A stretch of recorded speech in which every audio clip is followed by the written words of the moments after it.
लग्नानंतर होईलच प्रेम मालिकेच्या आजच्या भागामध्ये आपण पाहणार आहोत की काव्या, जीवा, पार्थ, नंदिनी फार्म हाऊसला निघालेले असतात. तर अजूनही फार्म हाऊस आलेला नसतो, म्हणून काव्या म्हणत असते, पार्थ तुम्ही काय बोलला होता, 10 मिनिटावर फार्म हाऊस राहिलेला आहे, अजून कसा आला नाही. त्यावर जीवा आता सांगू लागतो, तुम्ही एक काम करा, इकडे गिफ्ट शॉप आहे, तिथे तुम्ही आपली गाडी थांबवा, आपल्या फार्म हाऊसपासून जवळच आहे, मग मी फार्म हाऊसला जातो, तुम्ही काय ते गिफ्ट घेत राहा. त्यावर मात्र काव्या म्हणत असते की तुम्ही गिफ्टची काळजी कशाला करताय, फार्म हाऊसवर तुमच्यासाठी खूपच गिफ्ट मोठे मोठे आणून ठेवलेले आहेत, तेच तुम्हाला बघायला जायचे आहेत, तुम्ही कशाला विचार करताय आम्ही गिफ्ट घ्यायचा की नाही याचा. असं बोलल्यानंतर आता जीवा शांतच राहतो. तर इकडे मात्र वसू मालिनीला बोलायला आलेली असते की आज तसंही घरात कोणीच नाही आहे, तर तू आराम कर, स्वयंपाक काय तो मी बघते. त्यावर मालिनी म्हणत असते, काय तुम्ही पण वसू आत्या, मी आहे ना, मी करते ना सगळं मॅनेज, तुम्ही काळजी करू नका. तसंही 4 माणसं आहोत आपण घरात, तुम्ही, मी, त्याचसोबत आपल्या ताई आणि हे एवढेच तर आहे, बाकी कोणीच नाही आहे, सगळीजण आपापल्या कामाला गेलेत. वसू म्हणते, अरे हो मी तर विसरलेच ना, ते चौघं पण फार्म हाऊसला गेलेत ना. अगं पण त्यांना तू फार्म हाऊसला का पाठवले सेलिब्रेशनसाठी, असा प्रश्न वसू आत्या करतात. त्यावर मालिनी म्हणत असते की त्या दिवशी ॲनिव्हर्सरीच्या वेळेला काय झालं होतं माहिती आहे ना, मग पुन्हा पुन्हा तेच घडू नये असं मला वाटतं. मग ते चौघच असतील तर कसं त्यांना त्यांचं एन्जॉय करता येतं ना, म्हणून त्यांना पाठवलेलं आहे. त्यानंतर आता रम्याच्या लग्नाबद्दल मालिनी विषय काढते, परंतु आता वसूला त्या रम्याचं लग्न काही लावून द्यायचं नसतं आणि म्हणूनच ती आता म्हणू लागते की मला काहीच तू रम्याच्या लग्नाबद्दल सांगू नको, खास करून ना तू तुझ्या मुलांच्या संसाराकडे लक्ष दे. असं देखील वसू आत्या आता मालिनीला बोलू लागते आणि तिकडनं ती रागारागाने उठून निघून जाते. तर मालिनी म्हणत असते की मला माझ्या मुलांच्या संसाराची काळजी आहे, म्हणूनच तर तुझ्या मुलीचं लग्न मी लावून द्यायचा विचार करते, असं देखील मालिनी मनातल्या मनात म्हणत असते. खरं तर मालिनीने रम्यासाठी एक स्थळ बघितलेलं असतं आणि ते स्थळ दाखवण्यासाठीच गुरुजी येणार असतात. तर इकडे आता पार्थ, काव्या, जीवानंदिनी गाडीने चाललेले असतात. त्याच वेळेला आता जीवा मात्र खूप जास्त बडबड करत असतो. जीवा म्हणत असतो की चल ना लवकर पार्थ, किती वेळ. त्यावर पार्थ म्हणत असतो, अरे मी गाडी चालवतोच आहे ना, थांब ना जरा, इतकी काय घाई झालेली आहे. त्यावर आता काव्य सुद्धा त्याच्याकडे पाहत असते. तर इकडे आता फार्म हाऊसवर गाडी थांबलेली असते. त्याच वेळेला जीवा पळत पळत फार्म हाऊसमध्ये जातो. इकडे मात्र नंदिनीला कळत नाही जीवाचं नेमकं काय चाललंय. त्यावर काव्या म्हणत असते की आपण आतमध्ये गेलं तर आपल्याला सगळंच समजेल, चला पटकन आतमध्ये. आणि त्यानंतर आता जीवा जीवा पळत येत असतो, तेव्हा तिथे मिथुन काका बाहेरच उभे असतात. मिथुन काका जीवाकडे पाहत असतात की जीवा नेमकं काय करणार आहे.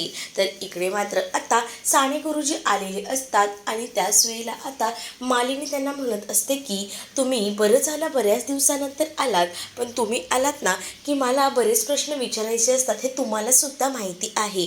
तेवढ्यातच वसू आत्या तिथे येते आणि वसू आत्या म्हणत असते, तुम्ही मालिनीच्या माहेरचे तेच ना साने गुरुजी. त्यावर ते म्हणतात की हो.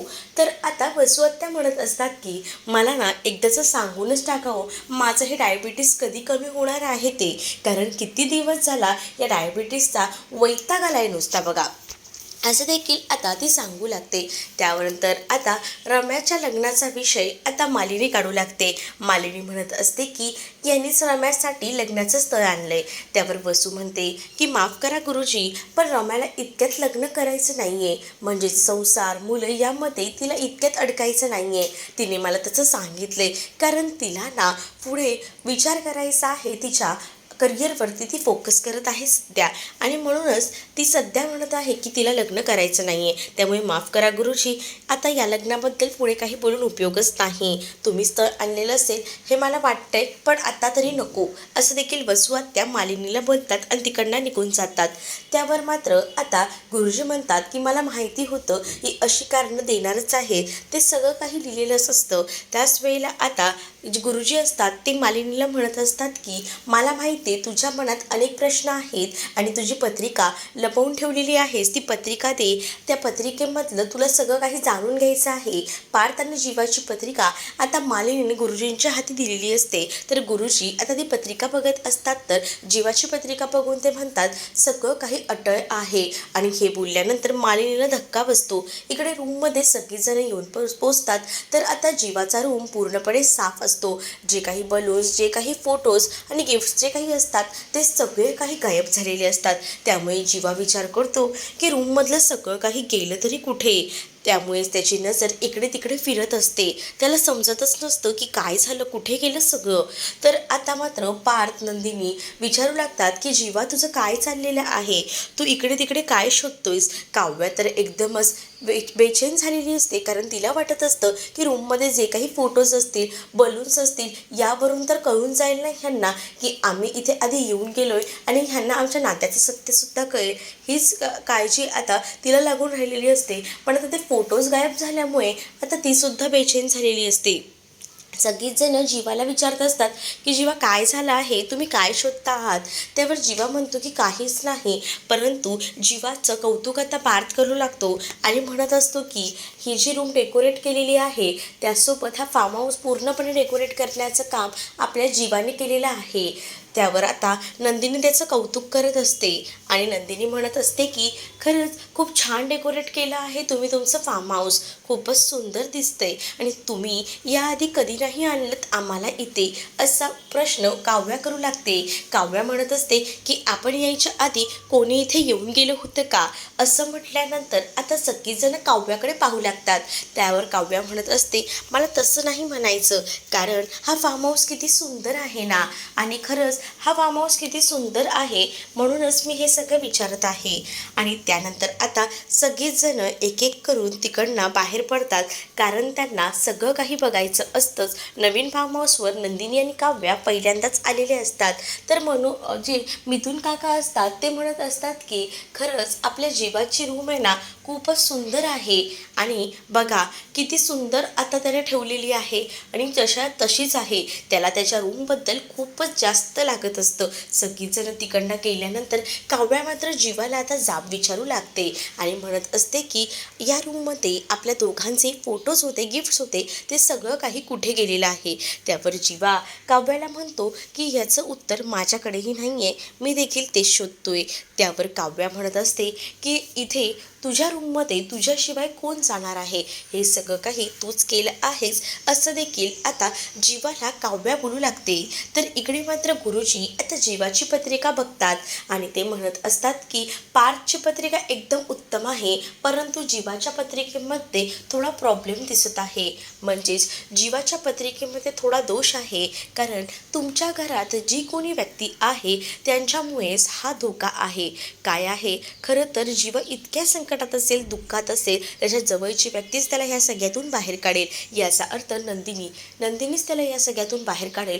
परंतु या घरात असणारी एक व्यक्ती ज्यामुळेच हे सगळं होणार आहे, ती व्यक्ती जी आहे तिच्या डोक्यात जर राग आला तर सगळं काही उद्ध्वस्त होऊ शकतं, आणि जर व्यवस्थित संयम ठेवून केलं तर सगळी नाती जुळू शकतात, असं देखील गुरुजी आता पत्रिका बघून सांगू लागतात.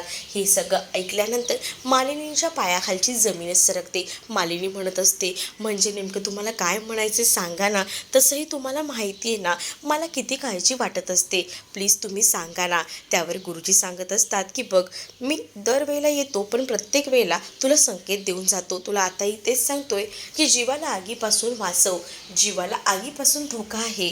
त्याच वेळेला मात्र आता मालिनी सांगत असते की तुम्ही असं का म्हणताय, काय घडणार आहे, कोण आहे ही व्यक्ती. त्यावर मात्र आता गुरुजी सांगू लागतात की बघ मालिनी, सगळ्याच गोष्टी मी ओपन करून सांगू शकत नाही, मी तुला फक्त संकेत देऊ शकतो आणि तुला तसेच संकेत मी दिलेले आहेत.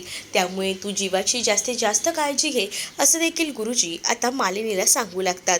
गुरुजींचं बोलणं ऐकून आता तर मालिनीला खूप जास्त टेन्शन आलेलं असतं, कारण तिला आता कळून चुकलेलं असतं की नक्कीच जीवाला धोका आहे आणि म्हणूनच ती खूप जास्त काळजीत असते. गुरुजी तिकडनं निघून जातात. मात्र आता मालिनीला काय करावं हे समजत नाही. तर इकडे जीवा सगळ्याच रूममध्ये ते फोटोज आणि त्याचसोबत गिफ्ट शोधत असतो. त्याला वाटत असतं की नक्कीच कुठेतरी ते गिफ्ट्स आणि फोटोज आवरून ठेवलेले असतील, पण कुठेही ते सापडत नसतात. काव्यासुद्धा त्याच्या मागे जात असते. काव्या जीवाला म्हणत असते की जीवा काय मूर्खपणा लावला आहे, तू हे सगळं काय करतोयस. त्यावर आता आपले सगळे फोटोज कुठे गेले, तूच ते गायब केलेले आहेस मला माहिती आहे, असा जाब काव्या जीवाला विचारू लागते. त्यावर जीवा रागारागात काव्याला म्हणत असतो की मी कशाला काय गायब करू, तुला तर चांगलंच माहिती आहे की मला या सगळ्यामध्ये काय इंटरेस्ट आहे. त्यावर तुझी शपथ घेऊन सांगतो मी हे काहीच गायब केलेलं नाही असं देखील आता जीवा काव्याला म्हणतो आणि तिच्यावर भयंकर चिडतो. कारण तो स्वतः खूप टेन्शनमध्ये असतो की हे सगळं गेलंय तरी कुठे. कारण रूममध्ये जे काही असतं ते अचानक गायब झाल्यामुळे त्याला सुद्धा हा प्रश्न पडलेलाच असतो ना. परंतु आता काव्य म्हणत असते की जीवा, तू जरी हे कितीही लपवायचा प्रयत्न केलास ना तरी मी हे सत्य सगळ्यांना सांगणार आहेच. आज काही झालं तरी सुद्धा काव्या जीवाला म्हणत असते. जीवा मात्र आता पुन्हा एकदा टेन्शनमध्ये येतो. त्यानंतर आता सगळीच जण तिथे जमलेली असतात. त्याच वेळेला आता जीवाला पुन्हा एकदा म्हणत असतात की जीवा तुझं काय चाललेलं आहे. त्यावर काव्य आता सगळ्यांना म्हणत असते की आपल्याला इथे आल्यावर खूप वेळ झाला, पण मला तुम्हा सगळ्यांना एक गोष्ट सांगायची आहे. असं बोलल्यानंतर नंदिनी पाहतच राहते.